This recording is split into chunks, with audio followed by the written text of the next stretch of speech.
नगरपालिका चुनाव की बिछ गई है बिसात। वार्डों में पहुंच रहे हैं प्रत्याशी और कर रहे हैं अपने वादों की बरसात। नगरपालिका चुनाव में क्या है लोगों की राय? वार्ड के लोग क्या कहते हैं अपने प्रत्याशियों के बारे में? क्या सुनाते हैं पार्षद के क्रियाकलापों के बारे में? क्या कहते हैं वार्ड के लोग वार्ड की समस्याओं को लेकर? किस तरह की हैं उनको समस्याएं? नाली के साथ पानी की समस्याओं से जूझ रहे वार्डों के लोग, सड़कों के खराब होने से परेशान हैं वार्ड के लोग, लोगों को नहीं मिली प्रधानमंत्री आवास योजना की कुटीर, लोगों की पेंशन लंबित है तो लोगों को परेशानी हो रही है अनेक समस्याओं के चलते। लोग उम्मीद करते हैं अपने वार्ड के पार्षद से, तो पार्षद क्या कहते हैं वह भी आपको सुनाएंगे। नए प्रत्याशी क्या कुछ कर रहे हैं वादे, जनता के क्या हैं इरादे, आपको सुनाते हैं वार्ड परिक्रमा के साथ, एसीएन न्यूज के साथ।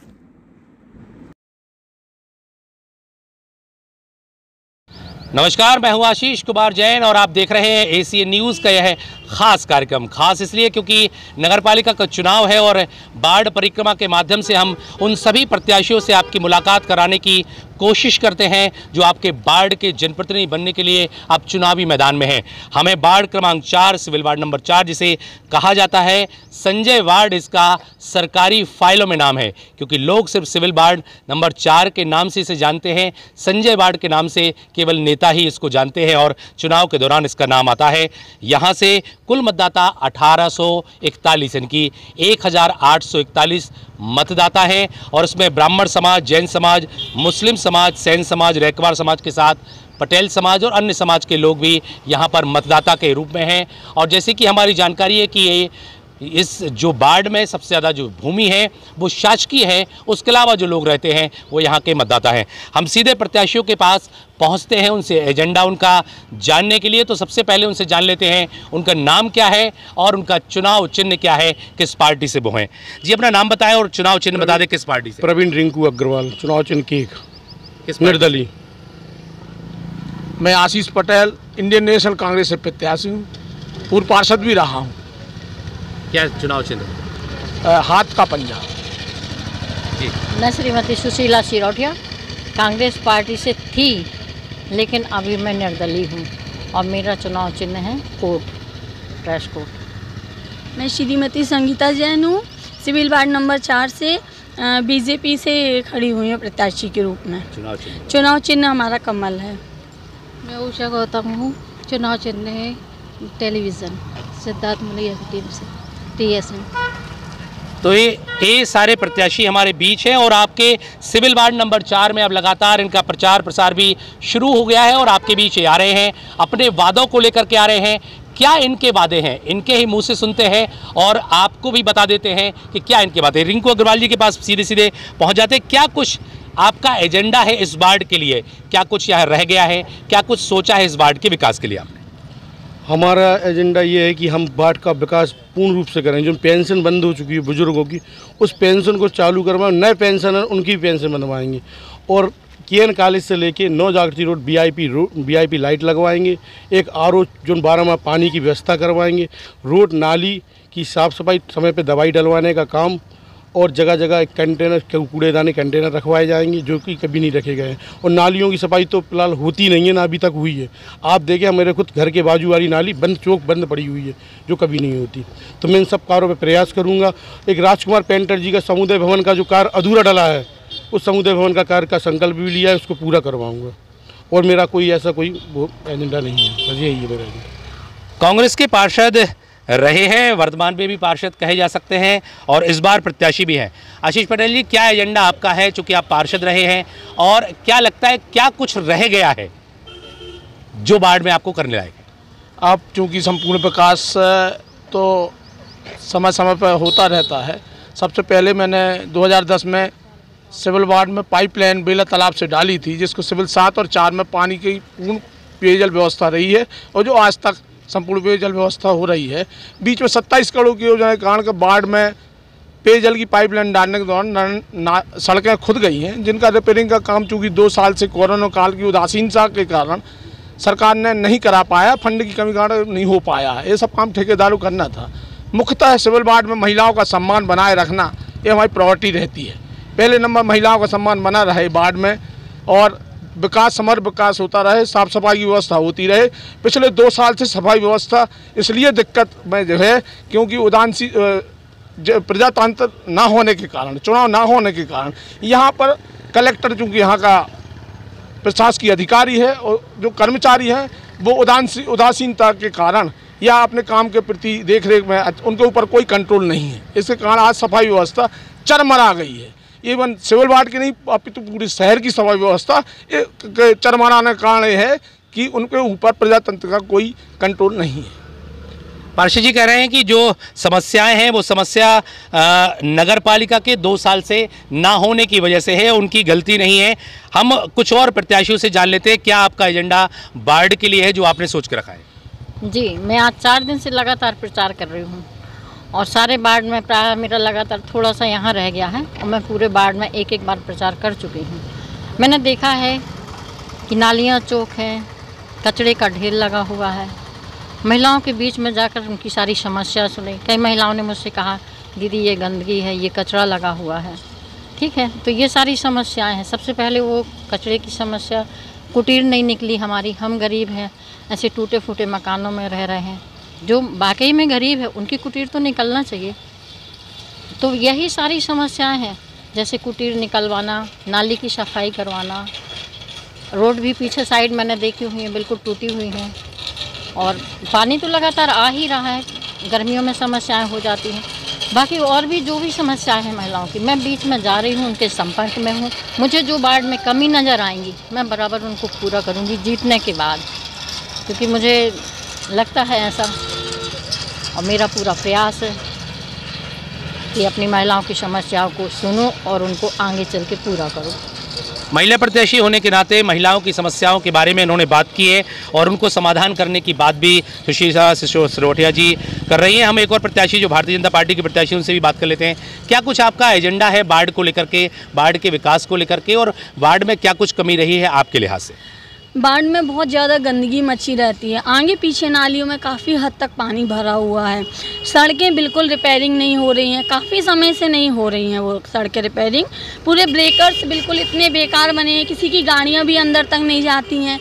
सभी बोलते हैं ना 4 व्हीलर आनी ना 2 व्हीलर, बीच बीच में इतने गड्ढे हैं, पूरी गलियों में साइकिल तक ढंग से नहीं चल पाती हैं उन गलियों में। तो हमारा है कि हमें हमारे वार्ड का पूरा विकास करना है, सड़कें बढ़िया बनवानी हैं, और महिलाएं हैं उनको उनकी कुटीरें नहीं मिल रही हैं, गरीब बड़े लोगों को मिल रही हैं, वो अपना मकान बढ़वाते जा रहे हैं और बनवाते जा रहे हैं बराबर। बाकी जो गरीब महिलाएं हैं उनके घरों में इतना इतना पानी भर रहा है, अभी पानी गिरा तब भर रहा, तो बरसात में कितना भरेगा। तो हमें उनकी कुटीरें उनको दिलवाने का पूरा प्रयास करना है और उनकी कुटीर का पैसा उनको मिले ताकि उनके घर में ये सुरक्षा हो और नलियाँ पूरी तरह से साफ़ हों। पूरी इतनी गंदगी भरी हुई है, आप अभी भी जाके देखेंगे, पीछे डस्टबिन नहीं रखे हैं, लोग धौन कचरा ऐसे गलियों में डाल देते हैं, इतने मक्खी मच्छर हो रहे हैं, इतनी बीमारियां फैलती हैं। तो भाई वातावरण कहाँ से सुरक्षित रहेगा यदि इतनी गंदगी रहेगी? तो उसको व्यवस्थित सुव्यवस्थित उसको बनाना है हमें। कचरा गाड़ी जहाँ तक जाए आप बराबर अंदर तक लेके जाएं, नहीं है तो आप हाथ ठेला की व्यवस्था करनी है हमारे लिए, और जगह जगह डस्टबिन लगवाने हैं ताकि सारे व्यक्ति उसमें ही कचरा डालें, गीला कचरा गीले में, सूखा कचरा सूखे डस्टबिन में। और महिलाएं परेशान होती हैं, उनको पेंशनें नहीं मिलती हैं, बेचारे वो गरीब महिलाएं इतनी दूर दूर तक नगर पालिका पैदल जाना आना उनको, तो उनकी व्यवस्था करनी है, उनको बराबर समय पे पेंशन मिले ताकि वो इतना ना घूमें। एक तो बूढ़ी हो जाती हैं, ऊपर से उनके लिए कोई व्यवस्थाएं नहीं होती हैं।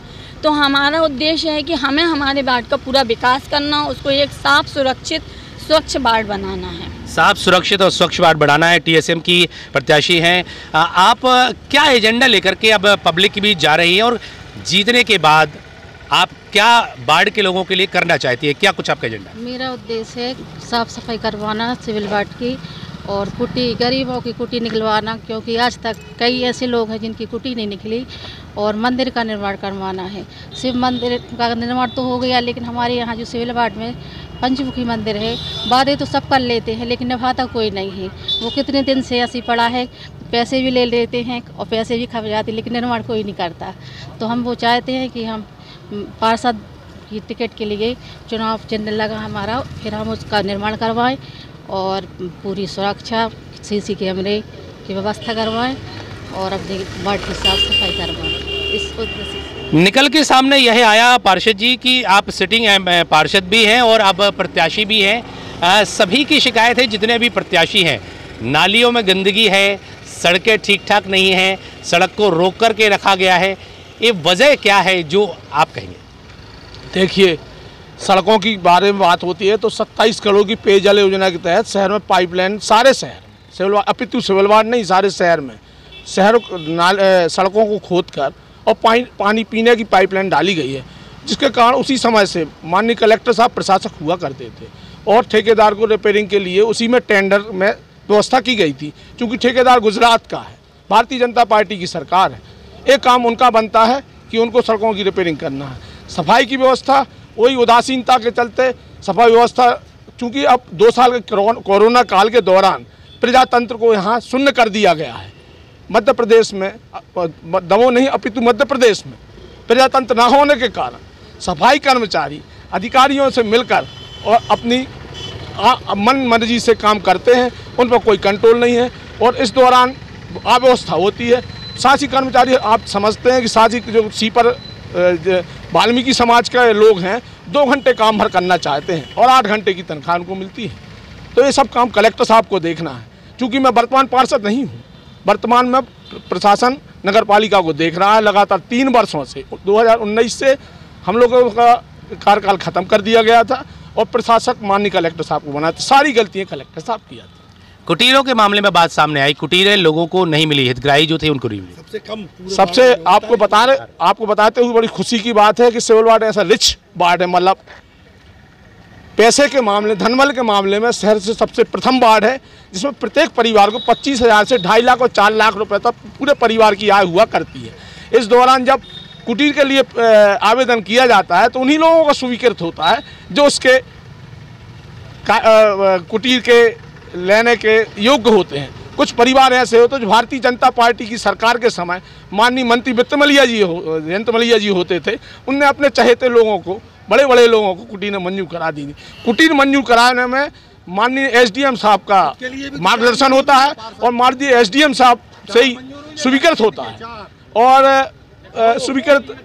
और मेरे परिवार में मेरे एक भाई अशोक पटेल की भी कुटीर मंजूर हुई है। चूँकि उनका प्रमाण है।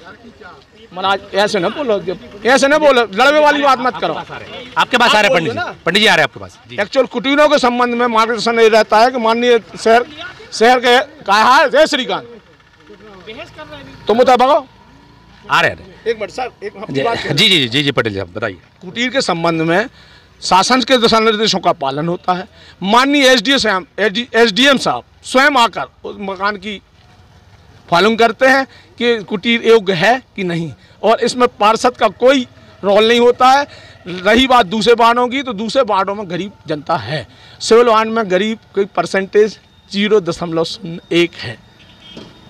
जी पंडित जी आपके पास आते हैं, क्या कुछ समस्या है कुटीर को लेकर के? जैसे पार्षद जी ने, जो पूर्व पार्षद है, उन्होंने बताया, आपका क्या कहना है इस पर? मेरा ये कहना है कि इनके खुद के घर की 3 कुटीरें मंजूर हुई हैं पूरे 10 साल के कार्यकाल में। 10 साल के कार्यकाल कुल 34 कुटीरें मंजूर हुई हैं। क्या 17 कुटीरें मैंने अभी 3 दिन पहले मंजूर कराई है खुद जाके, और पहली बार नगर पालिका के अंदर घुसा था। मेरे लाइन में, मेरी कुलिया में आज तक नल लाइन नहीं डली 10 सालों में। इनका साफ कहना है कि तुम मुझे वोट नहीं देते हो, इसलिए मैं यहाँ नल लाइन नहीं डलवाऊंगा। नल लाइन नहीं नाली में खुद 250 रुपये दे के साफ करवाता हूँ महीने में एक बार। मेरी नाली क्या कभी मेटर नहीं आया। कभी झाड़ू लगवाने के लिए मैं 50 रुपये दे के झाड़ू लगवाता हूँ अपनी कुलिया में। क्यों? क्योंकि कहते हैं तुम विरोधी हो, तुम्हारी कुलिया विरोधी है, मुझे वोट नहीं देती। लेकिन कोई काम करना नहीं।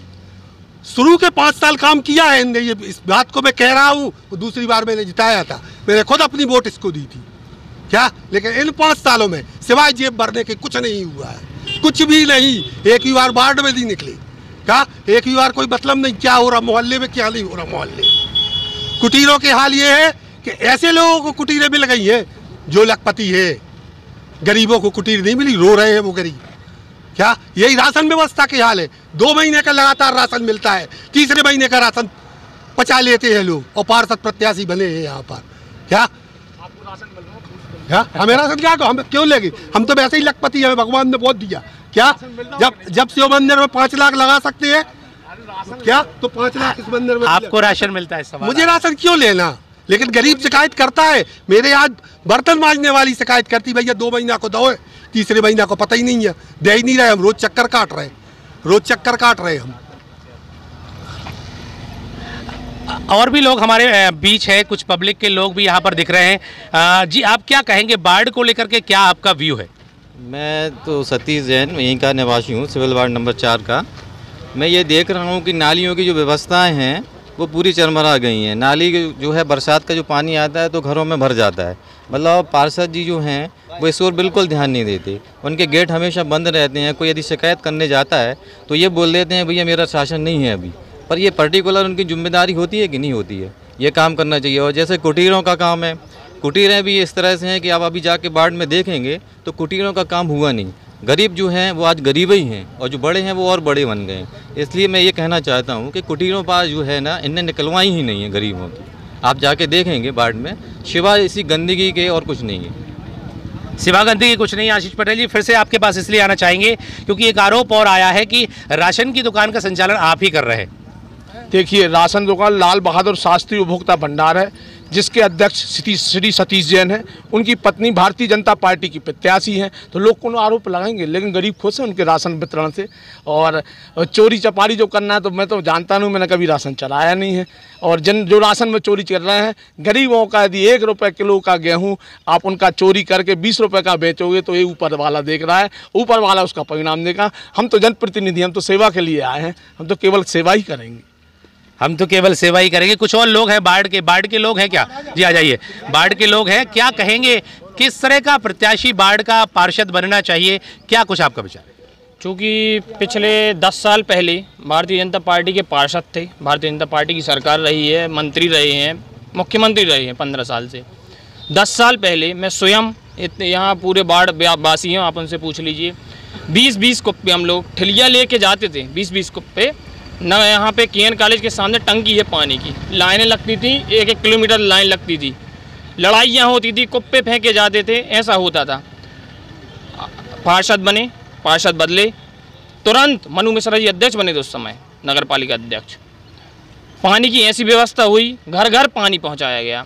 जो नई लाइन लगी हुई है, जो नीले पाइप लगे हुए हैं अभी, वो चालू नहीं हो रहे हैं, जो कारणवश है। अभी सरकार भाजपा की है, नगर पालिका अध्यक्ष भाजपा के हैं, मंत्री राहुल सिंह भी भाजपा के हैं, सांसद भाजपा के हैं। भाजपा प्रत्याशी यदि पूछा जाए पार्षद से तो आपकी सरकार है, ये प्रश्न चिन्ह हम पे नहीं है या इन पे नहीं है या बाढ़वासियों पे नहीं है, ये प्रश्न चिन्ह स्वयं भाजपा पे है। ये स्वयं सवाल भाजपा से है, तो भाजपा प्रत्याशी से जरा पूछ लेते हैं। एक सवाल आ रहा है कि आपके अध्यक्ष थे, हालांकि वो 2 साल पहले थे, जैसे पटेल साहब भी बोल रहे थे, तो भाजपा के अध्यक्ष होने के बावजूद आप बाढ़ का विकास उतना क्यों नहीं करा पाए? ये सवाल आपसे। नहीं, सारी सुविधाएं दे रही हैं सरकार, तो धीरे धीरे अब वो सुविधाएं उन तक पहुंचना तो चाहिए पूरी। जब उन तक सुविधाएं ही नहीं पहुंच रही हैं, हम लोगों के पास इतना आना भी चाहिए जब हम उस चीज़ को कर सकते हैं। जब वो सुविधाएं हम तक आ पाएंगी तब ना हम उस चीज़ का विकास करेंगे। और बराबर सरकार उनको सुविधाएं दे रही है, लाडली लक्ष्मी योजनाएं वगैरह चला रही हैं, सब में बच्चियों के लिए उनकी भ्रूण हत्याओं को रोका गया है, उनको आगे बढ़ाया जा रहा है। तो ये सब भाजपा ही तो कर रही है। राशन दुकान का भी आपके पास है काम और उस पे आरोप लग रहे हैं पर्चियों को लेकर के, वितरण को लेकर, उस पे क्या कहें? नहीं, ऐसा नहीं है। ये तो एक दूसरे पे आरोप लगाया जाता है, ऐसा हो रहा है, वैसा हो रहा है। आज हम भी किसी चीज़ पे आरोप लगा सकते हैं, पर क्यों लगाएं? नहीं लगाना चाहते हम किसी पे, क्योंकि हम व्यक्तित्व संबंध क्यों खराब करेंगे इस चीज़ को लेके। ये तो पार्टियां हैं, अलग अलग हैं, एक दूसरे का पक्ष विपक्ष चलता रहता है, इसमें ऐसी कोई बात नहीं होती है। बाकी आप स्वयं जाके देख सकते हैं। चलिए कुछ और लोगों से बातचीत करते हैं, कुछ और बाढ़ की। जी पार्षद जी बताइए। मैं आपको थोड़ा विदित कराना चाहता हूं कि 2019 में नगर पालिका भंग हो गई थी। उसके पास ना अध्यक्ष रहा, ना पार्षद रहे।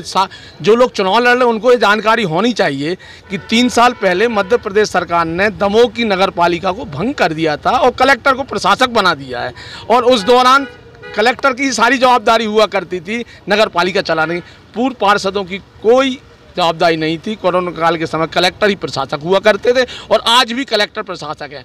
रही बात गौतम जी ने जो कहा, मैंने 15 दिन पहले 10 दिन पहले कुटीर मंजूर कराए, तो आपको बताते हुए हर्ष हो रहा है कि आज आदर्श आचार संहिता जो लगभग 20 दिन पहले हो गई थी, उसके बाद नगर पालिका के सारे पोर्टल बंद कर दिए हैं और कोई भी कार्य नगर पालिका द्वारा मंजूर नहीं किया जा रहा है। इनका कहना एकदम 100% गलत है। चलिए ठीक है, जो भी है, लेकिन लाभ मिलना चाहिए। जब नगर पालिका नहीं बने तो निश्चित ही लोगों को लाभ मिले, कुटीरें भी मिले। आप इस वार्ड के निवासी हैं क्या? जी भाई जी, क्या कुछ आपके यहाँ रह गया है? क्या कुछ होने की संभावनाएं हैं? क्या कुछ होना चाहिए आपके? विकास के नाम पे भाई साहब होना तो बहुत सी चीज़ें चाहिए, जैसे नालियों का भी कोई विकास नहीं हुआ अभी तक। और एक सबसे बड़ी चीज़ ये है, हमारे यहाँ प्रत्याशियों में जो जीत गए हैं, उनने मंदिर में चस्पा किया था कि मैं जीतूंगा तो मैं मंदिर का निर्माण भव्य कराऊंगा। वो मैं उन्हें याद दिलाने आया हूँ आज यहाँ कि इस टाइप की राजनीति ना करें, इस गंदी राजनीति जिसमें भगवान को लेके आ रहे हो आप लोग। पंचमुखी हनुमान जी का मंदिर है जो, उस पर आपने चस्पा किया था, अगर याद हो, कि मैं जीत जाऊंगा तो ये कराऊंगा, और इसी को लेके काफ़ी लोग राजनीति कर रहे हैं। तो मेरा उनसे निवेदन ये है कि कृपया कर इस राजनीति में उनको लेके ना आए, क्योंकि आप लोग तो कुछ करा नहीं पा रहे हो। फिर क्यों लिखते हो, चस्पा करते हो और ये मैं करा दूंगा वो करा दूंगा, क्योंकि चुनावी वादे हैं और चुनावी वादों के साथ और भी कुछ लोग क्या बोलेंगे, और भी कुछ लोगों के मत है क्या इस वार्ड को लेकर के? जी आप आ जाइए जी, क्या मत है इस वार्ड को लेकर के? क्या कुछ आपको लगता है यहाँ पर कुछ नया होना चाहिए? हमें तो ऐसा जनप्रतिनिधि चाहिए जो विकास करे, और अभी तक जो विकास हुआ है वो आशीष पटेल के सानिध्य में हुआ है। उसके पहले हमने विकास देखा नहीं है। जब पेंटर जी थे पार्षद, उस समय पर कोई विकास नहीं था। हमारे यहाँ की खुद नाली नहीं बनी थी। अभी जब से आशीष पटेल पार्षद हुए हैं, हमारे यहाँ की नाली बनी है और रोडें बनी हैं। अब वो चुनाव ना होने के कारण नगर पालिका की जो पाइपलाइन बिछी है उसके कारण रोडें खुद चुकी हैं। अब उसका विकास कार्य अभी तो नहीं हो सकता, वर्तमान में कोई विकास कार्य नहीं हो सकता। जब चुनाव होंगे उसके बाद ही विकास कार्य होगा। निश्चित ही चुनाव होंगे और जो जनप्रतिनिधि चुना जाएगा वही ही अब आपके वार्ड का विकास करेगा। और एक और नागरिक है, क्या कुछ विकास की संभावना तलाशते हैं? किन मुद्दों पर आप कहना चाहते हैं? विकास की संभावना तो ऐसी है, आप गली में जाके देखें, नालियाँ इतनी चौक हैं। आज हम वार्ड में घूमे तो लोग रो रो कर बता रहे थे कि 5 साल हो गए भैया, हमारे गरीबी राशन रेखा में नाम था, वो नाम काट दिया है, गरीबी रेखा में नाम था वो काट दिया है। हम दर दर भटके, हमारी आज तक कुटीर नहीं आई है। अब ये देखो, पानी हमने खुद जाके देखा, पानी भरा है अभी भी, घर की नालियों का पानी रिस रिस के भर रहा है। तो विभिन्न तरह की समस्याएं हैं, कुटीर को लेकर के समस्याएं हैं, राशन कार्ड को लेकर समस्याएं हैं। तो वहीं जो पूर्व पार्षद रहे हैं उनका कहना है कि 2 वर्ष तक हमारी प्रशासन नहीं रहा है, चूँकि चुनाव नहीं हुए थे और उसके प्रशासक माननीय कलेक्टर साहब हैं और इनको लेकर के तमाम तरह की बातें इस वार्ड को लेकर के हैं। लेकिन जो भी प्रत्याशी अब बन करके सामने आए, जो भी प्रत्याशी जीत करके आए, निश्चित ही जनता के लिए काम करे और जनता को लेकर के काम करे। टीएसएम के प्रत्याशी से एक बार और पूछ लेते हैं, कुछ और वादे क्या है आपके नज़र में जो आप वार्ड को लेकर के करना चाहते हैं? पहले तो गरीबों की मदद कुटीर की व्यवस्था करवाएंगे और फिर उनका राशन की व्यवस्था करवाएंगे। फिर अपने मोहल्ले की सिविल वार्ड नंबर 4 की सफाई करवाएंगे, क्योंकि साल में दीपावली के समय बस सफाई होती है और हमेशा टाली फुल भली रहती है। बस ये पूरी व्यवस्था करवाएंगे। सीसी कैमरा लगवाएंगे, और भाई ने तो कभी सीसी कैमरे नहीं लगवाए, ना कुछ व्यवस्था, सिर्फ नल की योजना करवाएंगे। नल एक मुख्य वादा जो आप पूरा करेंगी यदि इस चुनाव में जीते तो? पानी की व्यवस्था करेंगे, पार्किंग की व्यवस्था करनी है, और हमें गरीब महिलाओं की कुटीरों को करना है। जी, आप क्या वादा करती हैं कि एक जीतने के बाद जी, मैं पीछे साइड जो मुस्लिम एरिया है, मैंने वहाँ बहुत सी गरीब महिलाएं देखी हैं जिनके यहाँ वाकई में रहने को जगह नहीं है। और जो भी बाढ़ की समस्याएं होगी, घूम तो रही हूँ निरंतर लगातार, और मुझे जो कमी नज़र आएगी मैं उनको पूरा करूँगी। और सबसे पहले जैसे जो बाकी में गरीब है उनकी कुटीर निकलवाऊँगी और सबसे पर्यावरण के लिए बोलूँगी कि सब अपने घर में एक एक पौधा लगाएं। एक एक पौधा लगा करके भी एक अवेयरनेस कैंपेन चलाएंगे। एक वादा जो निश्चित ही बहुत महत्वपूर्ण है आपके वार्ड के लिए जो छूट गया है वो क्या होगा? देखिए, देखने में आया है, मैं लगातार 10 वर्षों से सिविल वार्ड नंबर 4 का 2010 से 2019 तक लगातार नेतृत्व कर रहा हूँ। उस दौरान देखने में आया है कि सिविल वार्ड के नवयुवकों को नगर पालिका में रोजगार नहीं मिलता। अन्य वार्डों से 40 से 50 लड़के कर्मचारी के रूप में नगर पालिका में कार्यरत हैं, हमारे यहाँ केवल 2 कर्मचारी कार्यरत हैं। तो हमारी सबसे प्रथम ये रहेगी कि सिविल वार्ड के 50 नव युवकों को नगर पालिका के अंदर नौकरी लगाकर रोजगार देना। रोजगार का मुद्दा ये है, साथ साथ हमारी बहनें जो वार्ड में पढ़ी लिखी हैं उनको भी रोजगार देने का प्रयास करेंगे। रोजगार देने का प्रयास करेंगे। रिंकू भी आपसे भी क्या कुछ एक वादा जो आप वार्ड के लोगों के लिए करें? ये वादा तो बीजेपी ने भी खूब करे, कांग्रेस ने भी खूब करे, वादे निभाए नहीं है। बीजेपी अब बिकाऊ टिकाऊ क्या बची है? आप सब पूरी जनता देख रही है शहर की, बीजेपी वाले बचे नहीं हैं, कांग्रेस वाले बीजेपी में पहुंच गए हैं। इसलिए विकास और बाद अब जीतने के बाद बताएंगे कि हम क्या करेंगे। ना हम मंदिर पर राजनीति कर रहे हैं, ना हम सामुदायिक भवन पर राजनीति कर रहे हैं, ना रोड पे कर रहे हैं। जब पार्टी हमें खुद आशीर्वाद देगी ना, जनता देगी आशीर्वाद, इसके बाद हम बताएंगे हम क्या कर सकते हैं और क्या करके दिखाएंगे। प्रत्याशी का कहना है कि वादे अभी नहीं करेंगे, लेकिन वादे करने का जो मामला है वो होगा जीत के बाद। तो निश्चित ही सिविल वार्ड में हम आए हैं और सिविल वार्ड नंबर 4 में हमने बातचीत की है प्रत्याशियों से, आम जनता से भी बातचीत की है। क्या उनके वादे हैं और क्या उनके इरादे हैं, क्या समस्याएं हैं, क्या निकल कर के सामने आया है, और चुनाव जीतने के बाद ये सभी प्रत्याशी जो जीतेंगे वो जनता के लिए क्या कुछ करेंगे आपके सामने है। आप देखते रहिए हमारा एक खास कार्यक्रम बाढ़ परिक्रमा और दीजिए हमें सुझाव। नमस्कार।